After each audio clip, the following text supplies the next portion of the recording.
Yo, what's up guys? You're back with your man Tech Nick, your go-to guy for videos on the latest tech. Now today, it really is about the latest tech since the Asus ROG Phone 2 just launched here in China. Now it's slightly different in China. I just want to let you guys know that before we get into the unboxing here. In China there is a bottom of the range version, which is actually not so bottom of the range. 8 gigs of RAM, 128 gigs of storage, so there's no micro SD card support, but the rest of the features remain the same for just 3,500 Chinese RMB, which is a whopping 500 USD. Now that is ridiculously cheap. If you look at other phones around, that is literally budget points. That is the same price that I got the Nubia Red Magic 3, and that is said to be a budget gaming centric phone.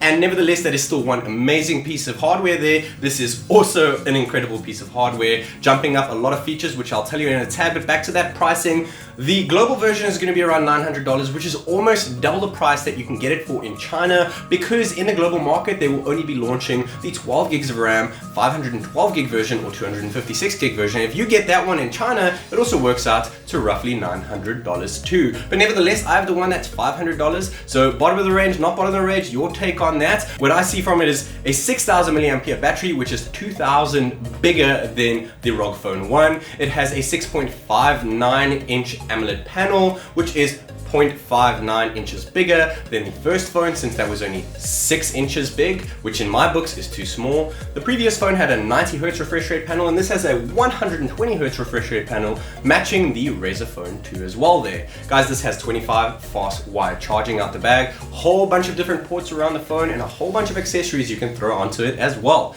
I'm extremely excited to unpack this phone, especially because of that Snapdragon 855 Plus processing chip, which has 4% increase in CPU and a whopping 15% increase in GPU performance across the board when it comes to the regular Snapdragon 55 variant. Now, other than that, we have Gorilla Glass coating the front and back, and we have a really pleasing aesthetic look of the body. And most importantly, the ROG this time around has a much better camera setup, jumping up to 48 megapixels with that Sony IMX586 sensor, as opposed to the 12 megapixel main lens from the last ROG phone. And that means 4K 60 frames per second video and a pretty decent camera, as well as an in-display fingerprint reader too. So guys, this is Tech Nick, really amped to open up this phone. So without further ado, let's go.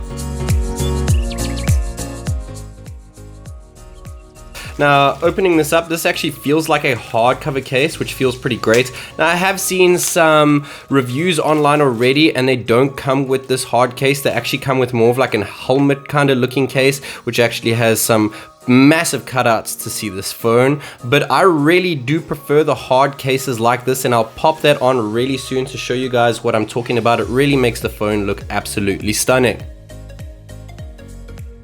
Now, this is a bit of a slap together thing if you ask me, guys. It doesn't look as wow as the other unboxings that you have seen of the ROG Phone 2, since this is indeed the consumer's edition here. Well, I say consumer's edition, but this is what you guys will buy if you do get this exact version. Now, taking a look over here, we do have a USB Type-C port to Type-A.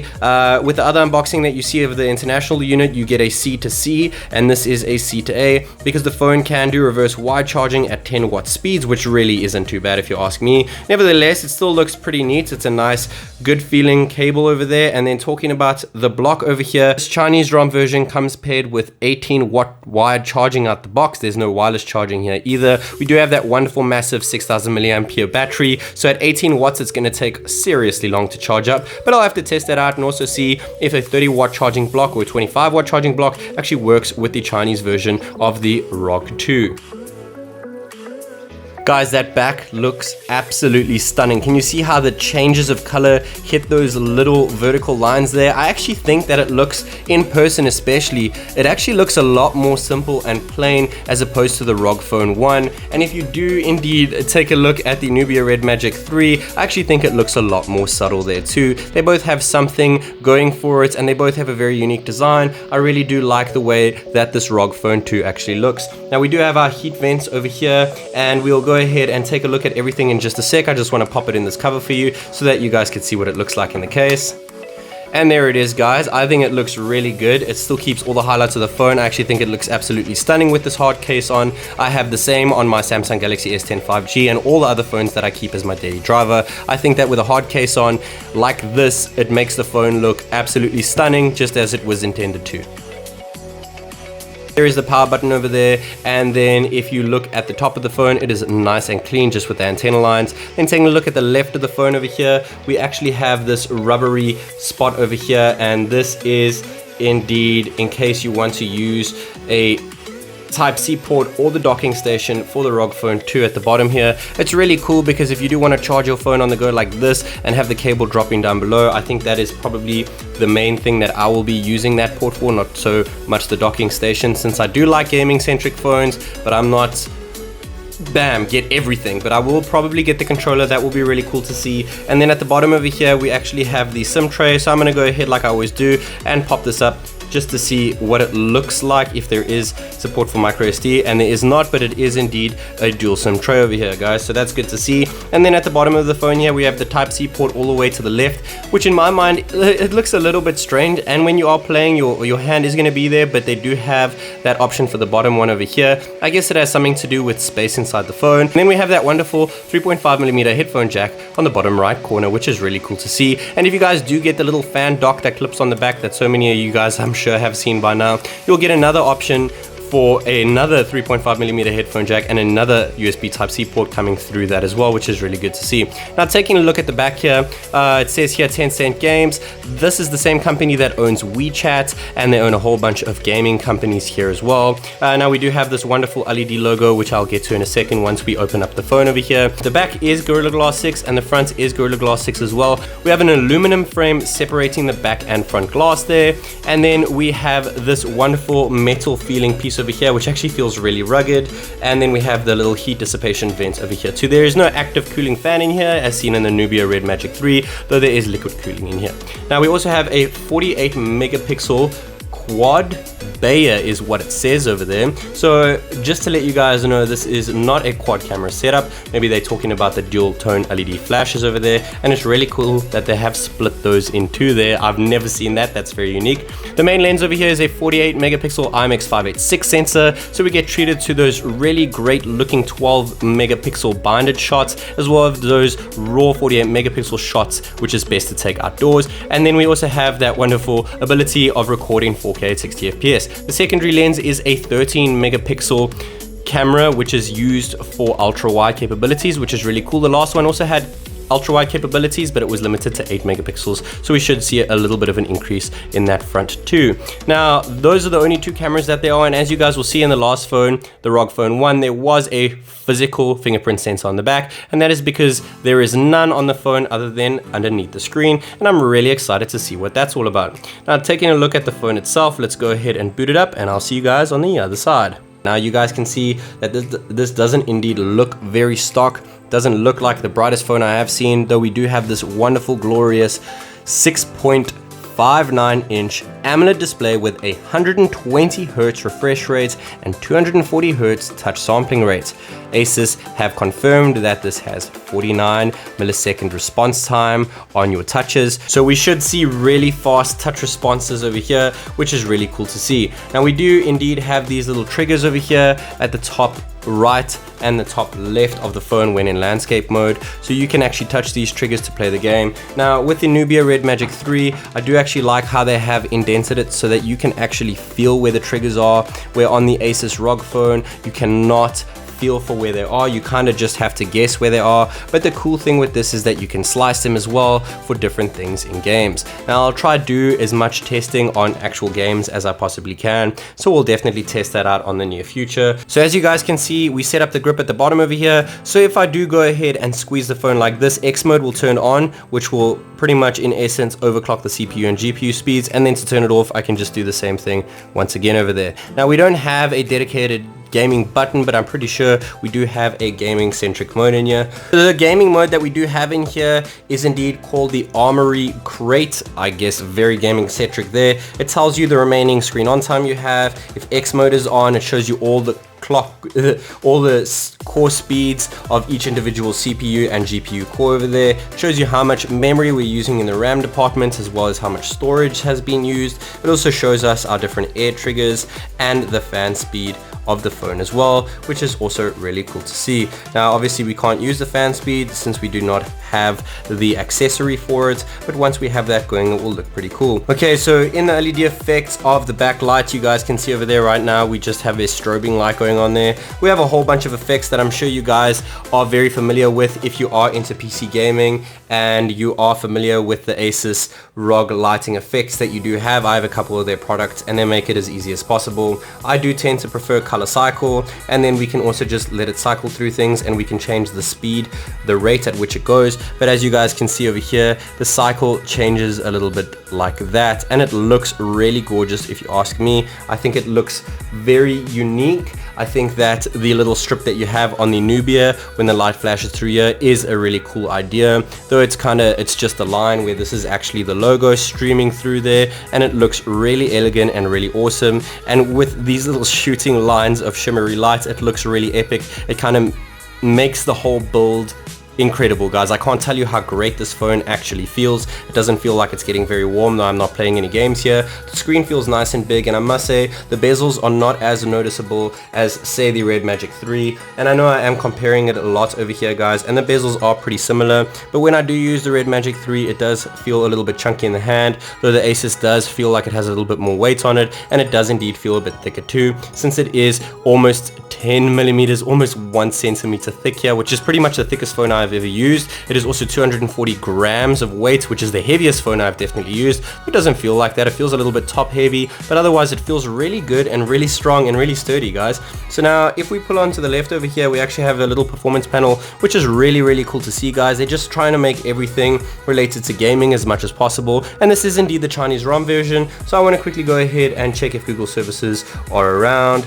And guys, just to let you know that if you do pick up the Chinese ROM version, we do have Google services here, so you'll have no issue downloading a Play Store APK and getting all of Google's Play Store services on the phone without any issues. I'll get to that in the full review once I have that done and dusted and set up, and also doing it for all my speed tests. Now I want to go ahead and just test out the fingerprint sensor over here, so let's go ahead and test that out.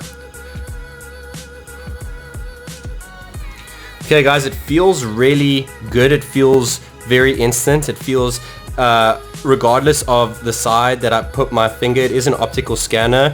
It is not ultrasonic like the Samsung phone, so I can't just tap on it. But using it as an optical scanner all around, it actually feels really good and it's really instant. And obviously I'll be comparing this to other phones in my speed test, so stay tuned for that one, guys. Okay guys, so I've also gone ahead and set up facial recognition, so we're gonna go ahead and check that out over here real quick. Okay, so it is pretty snappy and it is pretty instant, much like every other phone that I've seen. It doesn't seem to be the fastest facial recognition, but it does the job pretty great. And the nice thing about this phone, even though there is thickness, there is almost no bump whatsoever over here, and there is no curvature at the back like the Nubia. So if you do have it on a flat table, the Nubia is a bit of a rocking board, but when you put the Asus down, it's pretty much dead flat on the surface, just like a Samsung phone, which is really awesome to see as well, guys. Okay guys, so what you've all been waiting for here is the refresh rate, so we can go from 60 to 90 to 120 hertz, which is really awesome, guys. So just going ahead and tapping on that 120 hertz rate, so flying between things right over here at 120 hertz, and then going back to display and changing it to the 60 hertz rate. You guys should be able to notice a bit of a difference there. So it is a pretty fast phone with that CPU chip in it regardless, but I can definitely feel that is a lot less smooth when it is on 60 hertz as opposed to how damn quick it is on 120 hertz. So I'm sure that you guys won't notice straight away if you do decide to pick up the phone, but if you're like me, I'll use this phone for a couple of weeks. If I go back to anything lower than 120, it's just gonna bother the heck out of me. So I'll definitely keep you guys posted on my experience with 120 hertz panel refresh rates on a smartphone. The highest I've actually had is the Nubia and the OnePlus 7 Pro with their 90 hertz panels respectively. Okay guys, now I know this is a gaming phone, but it does have pretty great cameras on it. So we're gonna go ahead and take my little friend Mr. Groot over here and do some sample shots with him over here. So the first one we're gonna do is gonna be just a regular shot. So we're gonna take a snap like that over there, and let's get him nice and centered. and take a snap. That looks really darn good if you ask me. Now we're gonna go ahead and test out ultra wide. So there it is over there, and we're gonna tap on him and take another snap. Also looks really cool. Now we do have 2 times optical zoom, well, not optical zoom, but we do indeed have 2 times software optical zoom, I guess you could say. It is essentially digital zoom, but apparently it does a much better job since the phone has such a darn fast processing chip in it. It can process it a lot better and give much better results in that respect. Now I also want to go ahead and just test out the portrait mode over here. So to get a more effective perspective, I'm going to put my PC in the background. Okay, there we go. So there's our main photo of Groot. I think it looks darn good. And then going ahead to ultra wide, it looks pretty good too. Then checking out that zoom looks pretty decent as well there, guys. And then last but not least, we have that depth effect, and I actually think it looks superb. Using the secondary lens and the main lens over there makes it really pop and shine quite well. Just to let you know, in the video department, we actually have a feature here called motion tracking, which is really cool. So it will, in essence, track your subject, and I cannot test it out here, but I will be doing a full camera review on this phone, so stay tuned for that. And speaking about camera, we also have the option of 480 FPS at HD, which is just going to be 720p, though we can go up to full HD 240 and 120 FPS as well. We also have the option for regular video over here, and just as I was telling you guys earlier, we can go 4K 60 FPS, which is really cool to see at a phone of this price point here in China with that wonderful 48 megapixel Sony IMX586 sensor. So just before we wrap up, guys, there is no speaker grill at the bottom over here, and that is because we have 2 front-facing stereo speakers over here, and there is no Dolby Atmos or DTS:X technology in here. I have gone into settings and checked it out, though they should be pretty decent and hopefully a little bit better than the Nubia Red Magic 3, since I was slightly disappointed with those after my last speaker test. Make sure you watch that after this video, guys, and also stay tuned for a speaker test on the Asus ROG Phone 2. I'm really excited to see how it stacks up against the other stereo kings.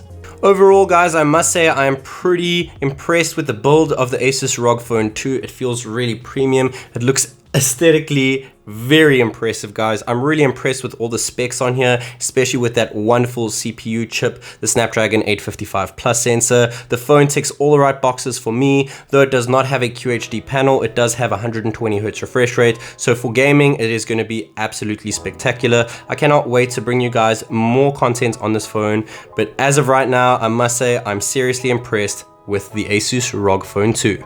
So there you guys have it, the Asus ROG Phone 2. Now, I must say, I am not the biggest fan of gaming phones. I really do like the Nubia Red Magic 3, don't get me wrong.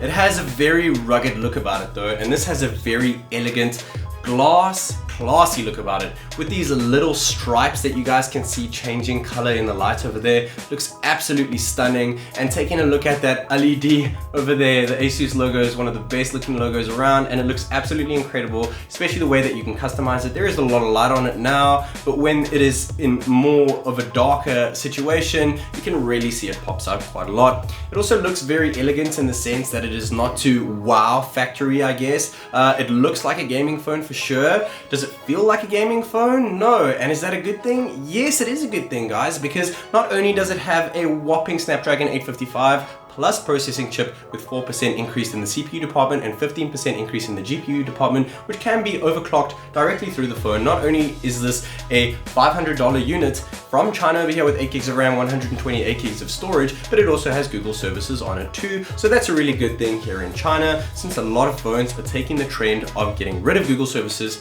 straight into the core settings menu. And not only does it have a massive 6000 mAh battery, it is also paired with what is said to be 25-watt fast charging. I'm sure that this version, the global version, is not any different. Even though this comes with an 18-watt charging block in the box, I will definitely go ahead and test out the 25-watt charging speeds as well, because I'm pretty sure you could just buy that charger if you do want to, since if you do go for the 12 gigs of RAM, 256 gig version, you'll be paying about 6,000 yuan, which is almost double the base variant of 3,500 yuan, and that is a massive jump just for 4 extra gigs of RAM and a little bit extra storage over there. Most phones that you see with that jump, it's usually between maybe $10 to $20 more, where this is like $200 to $300 more. So guys, the global version of this is going to start at around $900 US, and looking at it from the price perspective of what I paid for it here, it is a really good price, but it is quite expensive at the $900 price mark. But guys, you're getting a lot with this. Not only do you have all these wonderful gaming features, you also have extra ports like an extra Type-C port for when you are playing games. You have those wonderful front-firing stereo speakers over there, and we also have these triggers over here, and though they are not indented, they do have like a little edged grip over here, so I can feel for them when I will slice. I'll be doing a little bit of a gaming review on this phone, so stay tuned for that one, guys.